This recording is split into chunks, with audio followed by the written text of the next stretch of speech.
ससुर का घर, बहुओं के लिए शिक्षाप्रद कहानी। सोहन और रीता की नई नई शादी हुई थी।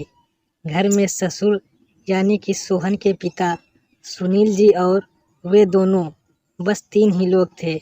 इस घर को सोहन के माँ बाप ने जीवन भर पाई पाई जुटाकर बड़ी मेहनत और अरमानों से बनाया था।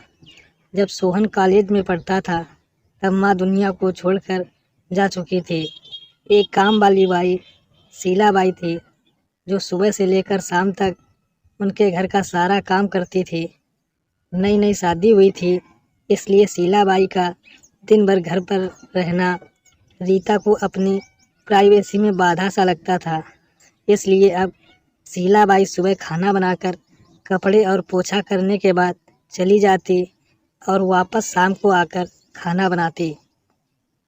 शीला बाई की दोपहर की गैर हाजिरी से कई छोटे मोटे काम दिखाई देने लगे, जिनमें से ज़्यादातर काम बिना कहे सुनील जी ये सोचकर कर लिया करते कि बहू को मदद हो जाएगी, लेकिन बहू सोचती कि ससुर को औरतों के काम में दखल देने की आदत है।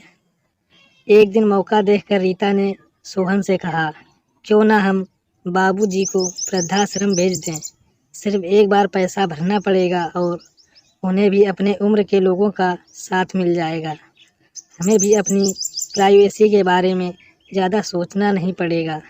सोहन ने रीता की बातों पर ज़्यादा ध्यान नहीं दिया। कुछ दिन ही बीते थे कि बाबूजी अपने दोस्तों के साथ 1 हफ्ते के लिए टूर पर गए और इत्तेफाक से इसी दौरान शीला बाई भी छुट्टी पर थी। फिर क्या, रीता को जैसा चाहिए था वैसा समय मिलने लगा। अब सोहन रेस्टोरेंट में खाना खा लेता और रीता का काम आमलेट ब्रेड या मैगी से चल जाता। खाना बनाने की टेंशन नहीं थी, लेकिन घर में निकलने वाले सारे काम तो अभी भी करने ही थे। ससुर जी की गैर हाजिरी में रीता को एहसास हुआ कि वह बिना कहे ही जो काम कर लिया करते थे उनसे कितना फ़र्क पड़ता था। छोटे मोटे लगने वाले यह काम भी काफ़ी समय और एनर्जी लेने वाले थे। कुछ दिनों बीतने के बाद एक दिन सोहन रीता से कहता है, चलो आज कहीं बाहर घूम कर आते हैं। रीता बड़ी खुशी खुशी सज धज कर बाहर घूमने के लिए तैयार हो जाती है। सोहन रीता को अपने घर से 4 किलोमीटर दूर एक चौल में लेकर आता है।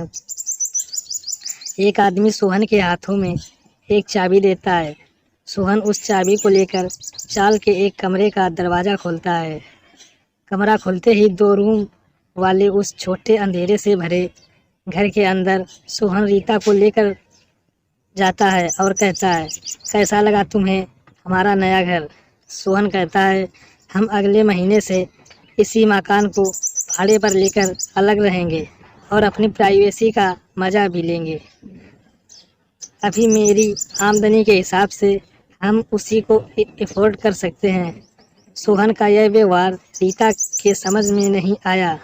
वह चौंकते हुए कहती है, हमारे पास अपना इतना बड़ा घर तो है, फिर क्यों हम भाड़े पर रहेंगे।